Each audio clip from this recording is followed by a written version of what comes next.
एक भारत श्रेष्ठ भारत या उपक्रमांतर्गत या ठिकाणी वर्ग चौथीच्या मुली एक लोकगीत सादर करणार आहे. लोकगीत हे परंपरेने चालत आलेलं असते. ही एक मौखिक परंपरा आहे. मौखिक म्हणजे काय? तोंडी म्हणून येणारे.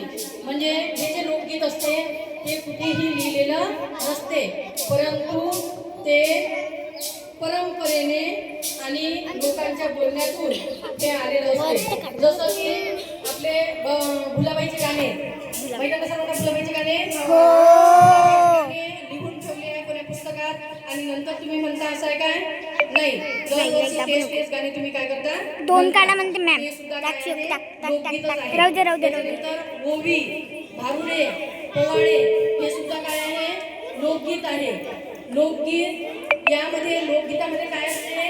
वेशभूषा, केशभूषा आणि आपल्या संस्कृतीचं त्यामध्ये काय दाखवलेलं असते? दर्शन, संस्कृतीचं दर्शन त्यामधून घडते. संस्कृतीचा आविष्कार त्यामधून घडते आणि सामाजिकतेचा आविष्कार त्यामधून घडते. असं हे लोकगीत असते.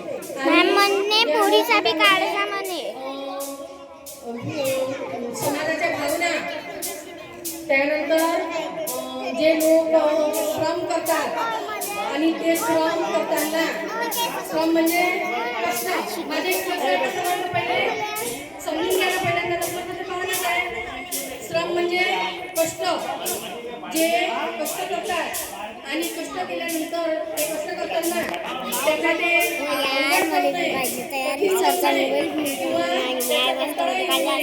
यासाठी लोक काय करतात?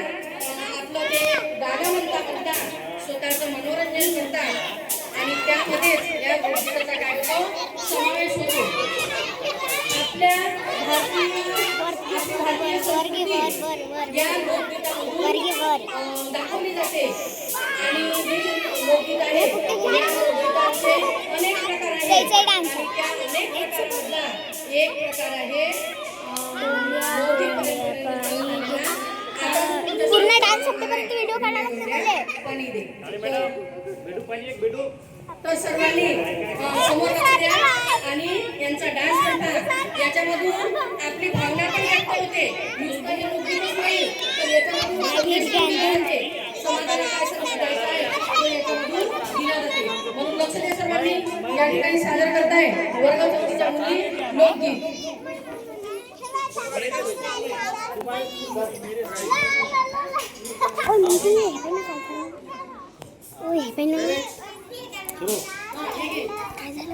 नाटक लिखोय नव्या फक्त नव्या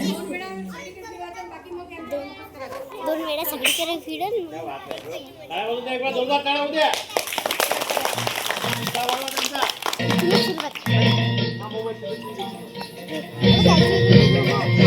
सुरुवात